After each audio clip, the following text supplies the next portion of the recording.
फूलों के त्यौहार बतकम्मा का तेलंगाना भर में जोश खरोश देखा जा रहा है। ये त्यौहार तेलंगाना की सकाफती तहजीब का अटूट हिस्सा रहा है। मुत्तहिदा आंध्र प्रदेश की तकसीम के जरिए तेलंगाना को रियासत का दर्जा दिए जाने के बाद से इसको सरकारी तौर पर हर साल काफी धूमधाम के साथ मनाया जा रहा है। रियासती दारुल हैदराबाद समेत अजला में ये 9 रोजा त्यौहार खवातीन की जानिब से बड़े पैमाने पर मनाया जा रहा है। इस त्यौहार के मौके पर खवातीन और लड़कियां थाल में फूलों को सजाती हैं। इस थाल में थोड़ी सी हल्दी भी डाली जाती है और खवातीन उसके अतराफ घूमते हुए तालियां बजाकर बतकम्मा का गीत गाती है। गुरूब आफ्ताब से पहले इन फूलों को पानी में बहा दिया जाता है। बताया जाता है कि तेलंगाना में काकतीय दौरे हुकूमत से खवातीन और लड़कियां ये त्यौहार मनाती आ रही हैं, जिसका मकसद अपने शौहरों की सलामती के लिए नेक तमन्नाएं हैं जो जंग में मसरूफ होते थे।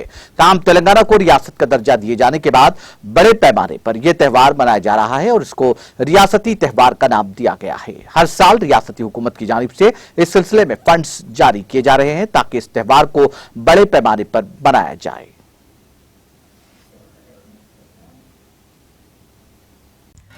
नाज़रीन, हमारे टीटीवी न्यूज़ को सब्सक्राइब करें, बेल आइकॉन को प्रेस करें, शेयर करें और लाइक करना ना भूलें। और किसी भी एडवर्टाइजमेंट के लिए हमारे इस नंबर पर कांटेक्ट करें। हमारा नंबर है 9550102020 पर।